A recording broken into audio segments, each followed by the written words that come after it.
ನೀವೇನಾದರೂ ಬ್ಯಾಂಕ್ನಲ್ಲಿ home loan, personal loan ಅಥವಾ ಯಾವುದಾದ್ರೂ ಲೋನ್ ಅನ್ನ ತೆಗೆದುಕೊಂಡಿದ್ದೀರಾ? ಹಾಗಾದ್ರೆ ಈ ವಿಡಿಯೋನ ಕಂಪ್ಲೀಟ್ ಆಗಿ ನೀವು ನೋಡಲೇಬೇಕು. ಎಸ್, ಭಾರತೀಯ ರಿಸರ್ವ್ ಬ್ಯಾಂಕ್ ಅಂದ್ರೆ RBI ಸಾಲಗಾರರ ಪರವಾಗಿ ಒಂದು ಬಿಗ್ ಹಾಗೂ ಹೊಸ ಫ್ರೇಮ್ ವರ್ಕ್ ಅನ್ನ ಸ್ಥಾಪಿಸಿದೆ. ಈ ಹೊಸ ನಿಯಮಗಳು ಜಾರಿಗೆ ಬಂದ್ರೆ ನೀವು ಕಟ್ಟುವಂತಹ EMI, ಫ್ಲೋಟಿಂಗ್ ಬಡ್ಡಿ ದರಗಳು, ಬ್ಯಾಂಕ್ಗಳು ವಿಧಿಸುವಂತಹ ಹೆವಿ ಚಾರ್ಜ್ಗಳು ಮತ್ತು ಸಣ್ಣ ಪುಟ್ಟ ಸಾಲಗಳ ಮೇಲಿನ ಬಡ್ಡಿ ಕರಾರುವಕ್ಕಾಗಿ ಬದಲಾಗಲಿವೆ. ಅಷ್ಟಕ್ಕೂ RBI ತಂದಿರುವಂತಹ ಆ ಹೊಸ ರೂಲ್ಸ್ ಏನು, ಹೊಸ ಸಾಲಗಳಿಗೆ ಮತ್ತು ಹಳೆ ಸಾಲಗಳಿಗೆ ಇದು ಹೇಗೆ ಅನ್ವಯವಾಗುತ್ತೆ, 50,000 ರೂಪಾಯಿವರೆಗಿನ ಸಣ್ಣ ಸಾಲಗಳ ಕಥೆ ಏನು, ಈ ಎಲ್ಲ ರೋಚಕ ಹಾಗೂ ಪ್ರಮುಖ ಮಾಹಿತಿಯನ್ನ ಈ ವಿಡಿಯೋದಲ್ಲಿ ಸಂಪೂರ್ಣವಾಗಿ ನೋಡ್ಕೊಂಡು ಬರೋಣ ಬನ್ನಿ. ನಾನು ಶಿವಮೂರ್ತಿ ಸೊರಬ. RBI ನಿಂದ ಹೊಸ ಲೋನ್ ರೂಲ್ಸ್ ಪ್ರಸ್ತಾಪ, ಸಾಲಗಾರರಿಗೆ ಸಿಗುತ್ತಾ ಪಾರದರ್ಶಕತೆ. ಎಸ್ ಸ್ನೇಹಿತರೆ, ಮೊದಲು RBI ಪ್ರಸ್ತಾಪಿಸಿರುವಂತಹ ಈ ಹೊಸ ನಿಯಮಗಳ ಬಗ್ಗೆ ಸಿಂಪಲ್ ಆಗಿ ಅರ್ಥ ಮಾಡಿಕೊಳ್ಳೋಣ. ರಿಸರ್ವ್ ಬ್ಯಾಂಕ್ ಆಫ್ ಇಂಡಿಯಾವು draft Reserve Bank of India interest rates on loans and advances directions 2026 ಈಗ ಬಿಡುಗಡೆ ಮಾಡಿದೆ. ಅಂದ್ರೆ ಸಾಲದ ಮೇಲಿನ ಬಡ್ಡಿ ದರಗಳ ನಿರ್ದೇಶನದ ಕರಡು ರೂಲ್ಸ್ ಅನ್ನ ರಿಲೀಸ್ ಮಾಡಿ. ಈ ಹೊಸ ನಿಯಮಗಳು ಕೇವಲ ಕಮರ್ಷಿಯಲ್ ಬ್ಯಾಂಕ್ಗಳು ಮಾತ್ರವಲ್ಲದೆ ರಿಜಿನಲ್ ರೂರಲ್ ಬ್ಯಾಂಕ್ಗಳು, ಸಹಕಾರಿ ಬ್ಯಾಂಕ್ಗಳು, ಆಲ್ ಇಂಡಿಯಾ ಫೈನಾನ್ಷಿಯಲ್ ಇನ್ಸ್ಟಿಟ್ಯೂಷನ್ಗಳು ಮತ್ತು NBFCಗಳು ಅಂದ್ರೆ ಹೌಸಿಂಗ್ ಫೈನಾನ್ಸ್ ಕಂಪನಿಗಳಿಗೂ ಕೂಡ ಅನ್ವಯವಾಗಲಿದೆ. ವಿಶೇಷ ಏನಪ್ಪಾ ಅಂದ್ರೆ ಈ ಪ್ರಸ್ತಾವಿತ ನಿರ್ದೇಶನಗಳು 2027 ಏಪ್ರಿಲ್ 1 ಅಧಿಕೃತವಾಗಿ ಜಾರಿಗೆ ಬರಲಿವೆ. ಹಾಗಾದ್ರೆ ಇದರಲ್ಲಿರುವಂತಹ ಕೀ ಪ್ರಪೋಸಲ್ಸ್ ಅಂದ್ರೆ ಪ್ರಮುಖ ಅಂಶಗಳು ಏನು ಅನ್ನೋದನ್ನ ಒನ್ ಬೈ ಒನ್ ನೋಡ್ತಾ ಹೋಗೋಣ. ಫ್ಲೋಟಿಂಗ್ ಲೋನ್ ರೇಟ್ಗಳಿಗೆ ಹೊಸ ಫ್ರೇಮ್ ವರ್ಕ್, 3 ತಿಂಗಳಿಗೊಮ್ಮೆ ಬಡ್ಡಿ ದರ ಮರುಪರಿಶೀಲನೆ. ಮೊದಲನೇದಾಗಿ ಫ್ಲೋಟಿಂಗ್ ರೇಟ್ ಲೋನ್ಗಳ ವಿಚಾರವನ್ನ ಇಲ್ಲಿ ನೋಡೋಣ. ಇನ್ ಮುಂದೆ ಸಾಲದ ಒಪ್ಪಂದದಲ್ಲಿ ಬೆಂಚ್ ಮಾರ್ಕ್ ಯಾವುದು, ರಿಸೆಟ್ ಫ್ರೀಕ್ವೆನ್ಸಿ ಅಂದ್ರೆ ಎಷ್ಟು ತಿಂಗಳಿಗೊಮ್ಮೆ ಬಡ್ಡಿ ದರ ಬದಲಾಗುತ್ತೆ ಮತ್ತು ರಿಸೆಟ್ ಡೇಟ್ ಯಾವುದು ಎಂಬುದನ್ನ ಕ್ಲಿಯರ್ ಆಗಿ ಮೆನ್ಷನ್ ಮಾಡಲೇಬೇಕು. ಈ ಹೊಸ ಚೌಕಟ್ಟಿನ ಪ್ರಕಾರ ಫ್ಲೋಟಿಂಗ್ ರೇಟ್ ಸಾಲಗಳ ಬೆಂಚ್ ಮಾರ್ಕ್ ರಿಸೆಟ್ ಅವಧಿ 3 ತಿಂಗಳುಗಳನ್ನ ಮೀರಬಾರದು. ಅಂದ್ರೆ ಪ್ರತಿ 3 ತಿಂಗಳಿಗೊಮ್ಮೆ ಬಡ್ಡಿ ದರವನ್ನ ಮರುಪರಿಶೀಲಿಸಬೇಕಾಗುತ್ತೆ. ಇದರಿಂದ ಸಾಲಗಾರರಿಗೆ ಬಡ್ಡಿ ದರ ಬದಲಾವಣೆಯ ಮುನ್ಸೂಚನೆ ಸಿಗಲಿದೆ ಹಾಗೂ ಪಾರದರ್ಶಕತೆ ಬರಲಿದೆ ಅಂತ ಈಸಿ ಹೋಮ್ ಫೈನಾನ್ಸ್ ನ CFO ವಿಕಾಶ್ ಕುಮಾರ್ ಮಿಶ್ರಾ ಅಭಿಪ್ರಾಯವನ್ನ ಪಟ್ಟಿದ್ದಾರೆ. ಹಾಗಂದ ಮಾತ್ರಕ್ಕೆ ನಿಮ್ಮ EMIಗಳು ಹಾಗೆ ಇರ್ತವೆ ಎಂದರ್ಥವಲ್ಲ. ಬೆಂಚ್ ಮಾರ್ಕ್ ರೇಟ್ ಹೆಚ್ಚಾದ್ರೆ ನಿಮ್ಮ ಲೋನ್ ಕೂಡ ಕಾಸ್ಟ್ಲಿ ಆಗಬಹುದು. ಆದ್ರೆ ಅದರ ಲೆಕ್ಕಾಚಾರ ಮಾತ್ರ ಬಹಳ ಕ್ಲಿಯರ್ ಆಗಿರುತ್ತೆ.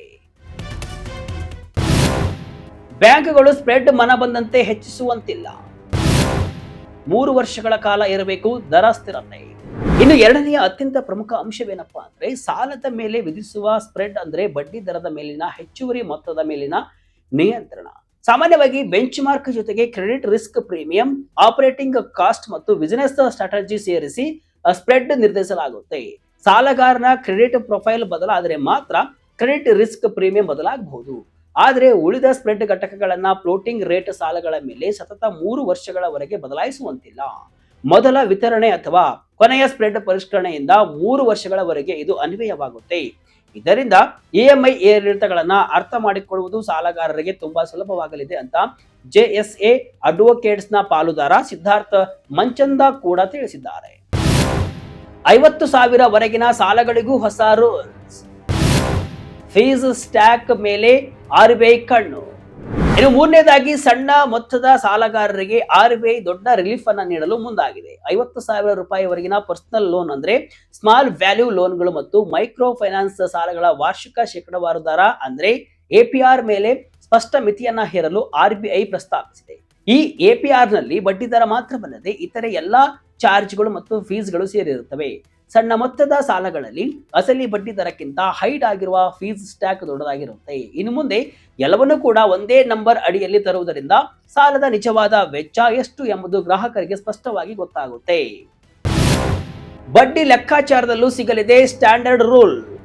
ಇನ್ನು ನಾಲ್ಕನೆಯದಾಗಿ ಬಡ್ಡಿ ಲೆಕ್ಕಾಚಾರ ಮಾಡುವ ವಿಧಾನವನ್ನ RBI ದೇಶಾದ್ಯಂತ ಒಂದೇ ರೀತಿಯಾಗಿಸಲು ಹೊರಟಿದೆ.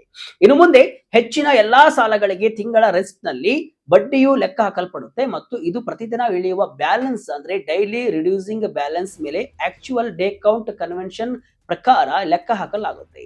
ಕೃಷಿ ಸಾಲಗಳಿಗೆ ಮಾತ್ರ ಇದಕ್ಕೆ ಕೆಲವು ನಿರ್ದಿಷ್ಟ ವಿನಾಯಿತಿಗಳು ಇರುತ್ತವೆ. ಇದರಿಂದ ಎಲ್ಲ ಸಾಲಗಾರರಿಗೆ ಬಡ್ಡಿ ಲೆಕ್ಕಾಚಾರದ ಪಾರದರ್ಶಕತೆ ಸಿಗಲಿದೆ. ಹಳೆ ಸಾಲಗಳಿಗೂ ಅನ್ವಯ, 2029 ರವರೆಗೆ ಗಡುವು. NBFC ಸಾಲ ಆಟೋಮ್ಯಾಟಿಕ್ ರೆಪೋ ಲಿಂಕ್ ಆಗಲ್ಲ. ಹಾಗಾದ್ರೆ ಹಳೆಯ ಸಾಲಗಳ ಕಥೆ ಏನು? RBI ಪ್ರಸ್ತಾಪದ ಪ್ರಕಾರ ಈಗಾಗಲೇ ಚಾಲ್ತಿಯಲ್ಲಿರುವ ಎಲ್ಲಾ ಬೆಂಚ್ ಮಾರ್ಕ್ ಲಿಂಕ್ಡ್ ಸಾಲಗಳನ್ನ 2029 ಏಪ್ರಿಲ್ 1 ಒಳಗೆ ಒಂದು ಬಾರಿಯ ಮ್ಯಾಪಿಂಗ್ ಪ್ರಕ್ರಿಯೆಯ ಮೂಲಕ ಹೊಸ ಫ್ರೇಮ್ ವರ್ಕ್ಗೆ ವರ್ಗಾಯಿಸಲಾಗುತ್ತೆ. ಇದಕ್ಕೆ ಗ್ರಾಹಕರ ಒಪ್ಪಂದ ಕಡ್ಡಾಯ. ವಿಶೇಷವೇನಪ್ಪಾ ಅಂದ್ರೆ ಈ ಮೈಗ್ರೇಷನ್ ಸಮಯದಲ್ಲಿ ಸಾಲದ ಬಡ್ಡಿ ದರವು ಮೊದಲಿಗಿಂತ ಜಾಸ್ತಿ ಆಗುವಂತಿಲ್ಲ ಮತ್ತು ಬ್ಯಾಂಕ್ಗಳು ಯಾವುದೇ ಟ್ರಾನ್ಸಿಷನ್ ಫೀಸ್ ವಸೂಲಿ ಮಾಡುವ ಹಾಗಿಲ್ಲ. ಇನ್ನು ಎಲ್ಲಾ ಸಾಲದಾತರು ಕಡ್ಡಾಯವಾಗಿ ರೆಪೋ ದರ ಅಥವಾ ಎಕ್ಸ್ಟರ್ನಲ್ ಬೆಂಚ್ ಮಾರ್ಕ್ಗೆ ಒಳಪಡಬೇಕು ಎಂದೇನಿಲ್ಲ. ಕಮರ್ಷಿಯಲ್ ಬ್ಯಾಂಕ್ಗಳಿಗೆ ಇದು ಕಡ್ಡಾಯವಿದ್ರೂ ಕೂಡ NBFCಗಳು, ರೀಜನಲ್ ರೂರಲ್ ಬ್ಯಾಂಕ್ಗಳು ಮತ್ತು ಸಹಕಾರಿ ಬ್ಯಾಂಕ್ಗಳಿಗೆ external bench mark link optional ಆಗಿ ಮುಂದುವರೆಯಲಿದೆ. ಅಂದ್ರೆ NBFC ಸಾಲಗಳು ನೇರವಾಗಿ ರೆಪೋ ಲಿಂಕ್ ಆಗುತ್ತವೆ ಎಂದು ಭಾವಿಸುವಂತಿಲ್ಲ. ದಿಢೀರಂತ RBI ಈ ಪ್ಲಾನ್ ಯಾಕೆ? ಬ್ಯಾಂಕ್ಗಳ ವಸೂಲಿಗೆ ಬೀಳಲಿದೆ ಬ್ರೇಕ್. ಇಷ್ಟು ಮಾತ್ರವಲ್ಲ ಸ್ನೇಹಿತರೆ, ಈ ಹೊಸ RBI ನಿಯಮಗಳ ಹಿಂದೆ ಬ್ಯಾಂಕಿಂಗ್ ವ್ಯವಸ್ಥೆಯನ್ನ ಜಾಗತಿಕ ಮಟ್ಟಕ್ಕೆ ಏರಿಸುವಂತಹ ದೊಡ್ಡ ಮಾಸ್ಟರ್ ಪ್ಲಾನ್ ಕೂಡ ಅಡಗಿದೆ. ಇದುವರೆಗೆ ಕೆಲವು ಬ್ಯಾಂಕ್ಗಳು ಅಥವಾ ಹಣಕಾಸು ಸಂಸ್ಥೆಗಳು ಸಾಲದ ಒಪ್ಪಂದದ ಸಣ್ಣ ಅಕ್ಷರಗಳಲ್ಲಿ ಮುಚ್ಚಿಟ್ಟು ಗ್ರಾಹಕರಿಂದ ವಿವಿಧ ಹೆಸರಿನಲ್ಲಿ ಹಿಡನ್ ಚಾರ್ಜ್ಗಳನ್ನು ಕೂಡ ವಸೂಲಿ ಮಾಡ್ತಾ ಇದ್ವು. ಆದ್ರೆ ಇನ್ನು ಮುಂದೆ RBIನ ಈ ಖಡಕ್ ರೂಲ್ಸ್ ನಿಂದಾಗಿ ಬ್ಯಾಂಕ್ಗಳ ಆ ಅದೃಶ್ಯ ದಂಧೆಗೆ ಬ್ರೇಕ್ ಬೀಳಲಿದೆ. ಸಾಮಾನ್ಯ ಮಧ್ಯಮ ವರ್ಗದ ಹಾಗೂ ಕೆಳ ಮಧ್ಯಮ ವರ್ಗದ ಜನರು ಸಣ್ಣ ಪುಟ್ಟ ತುರ್ತು ಅವಶ್ಯಕತೆಗಳಿಗಾಗಿ 50,000ವರೆಗೆ ಪರ್ಸನಲ್ ಲೋನ್ ಪಡೆದಾಗ ಅಸಲಿಗಿಂತ ಹೆಚ್ಚು ಹಣ ಪ್ರಾಥಮಿಕ ಪ್ರೊಸೆಸಿಂಗ್ ಫೀಸ್, ಡಾಕ್ಯುಮೆಂಟೇಶನ್ ಚಾರ್ಜ್ ಹಾಗೂ ಸರ್ವಿಸ್ ಟ್ಯಾಕ್ಸ್ ರೂಪದಲ್ಲೇ ಕಟ್ ಆಗ್ತಾ ಇತ್ತು. ಗ್ರಾಹಕರಿಗೆ ಕೈಗೆ ಸಿಗುವುದೇ ಕಡಿಮೆ ಮೊತ್ತ, ಆದರೆ ಮರುಪಾವತಿ ಮಾಡಬೇಕಾದದ್ದು ಮಾತ್ರ ಬಡ್ಡಿ ಸಮೇತ ನಷ್ಟದ ಹೊರೆ. ಈ ಅನ್ಯಾಯವನ್ನ ಶಾಶ್ವತವಾಗಿ ತಡೆಯಲು RBI ಈ ಆನ್ ಇನ್ಕ್ಲೂಸಿವ್ APR ಸೀಲಿಂಗ್ ಅಸ್ತ್ರವನ್ನ ಪ್ರಯೋಗಿಸ್ತಾ ಇದೆ. ಅಂದ್ರೆ ಸಾಲ ಪಡೆಯುವ ಮುನ್ನವೇ ನಿಮಗೆ ಇಡೀ ವರ್ಷದಲ್ಲಿ ಒಟ್ಟು ಎಷ್ಟು ಖರ್ಚು ತಗಲಿದೆ ಎಂಬ ಒಟ್ಟು ಮೊತ್ತ ಒಂದೇ ನಂಬರ್ನಲ್ಲಿ ಕಾಣುತ್ತೆ. ಬಡ್ಡಿ ದರ ಇಳಿದ್ರೆ ನಿಮ್ಮ EMI ಕೂಡ ಕಡಿಮೆ. ಅಲ್ಲದೆ ಈ ಹಿಂದೆ ಬಡ್ಡಿ ದರಗಳು ಇಳಿಕೆ ಆದಾಗ ಬ್ಯಾಂಕ್ಗಳು ಗ್ರಾಹಕರಿಗೆ ಆ ಲಾಭವನ್ನ ಅಷ್ಟು ಸುಲಭವಾಗಿ ವರ್ಗಾಯಿಸ್ತಾ ಇರಲಿಲ್ಲ. ಆದ್ರೆ ಬಡ್ಡಿ ಏರಿಕೆಯಾದ ತಕ್ಷಣವೇ EMI ಅನ್ನ ಮಾತ್ರ ರಾತ್ರಿ ಹೆಚ್ಚು ಮಾಡ್ತಾ ಇದೆ. ಈಗ ಪ್ರತಿಯೊಂದು ಫ್ಲೋಟಿಂಗ್ ಲೋನ್ ಕೂಡ ಮ್ಯಾಕ್ಸಿಮಮ್ 3 ತಿಂಗಳ ರಿಸೆಟ್ ಸೈಕಲ್ಗೆ ಒಳಪಡುವುದರಿಂದ ಬ್ಯಾಂಕ್ಗಳ ಈ ಏಕಪಕ್ಷೀಯ ತಾರತಮ್ಯ ನೀತಿಗೂ ಕೂಡ ಅಂತ್ಯ ಹಾಡಲಾಗಿದೆ. ಬಡ್ಡಿ ಇಳಿದ್ರೆ ನಿಮಗೂ 3 ತಿಂಗಳಲ್ಲಿ EMI ಕಡಿಮೆ ಆಗುವ ಗುಡ್ ನ್ಯೂಸ್ ಸಿಗಲಿದೆ. ಸಾಲಗಾರರ ಆರ್ಥಿಕ ಹಿತಾಸಕ್ತಿಯನ್ನು ಕಾಪಾಡುವ ನಿಟ್ಟಿನಲ್ಲಿ RBI ಕೈಗೊಂಡಿರುವ ಈ ಐತಿಹಾಸಿಕ ಹೆಜ್ಜೆ ನಿಜಕ್ಕೂ ಭಾರತೀಯ ಹಣಕಾಸು ಮಾರುಕಟ್ಟೆಯಲ್ಲಿ ಹೊಸ ಮೈಲಿಗಲ್ಲಾಗುವುದರಲ್ಲಿ ಯಾವುದೇ ಸಂಶಯವಿಲ್ಲ.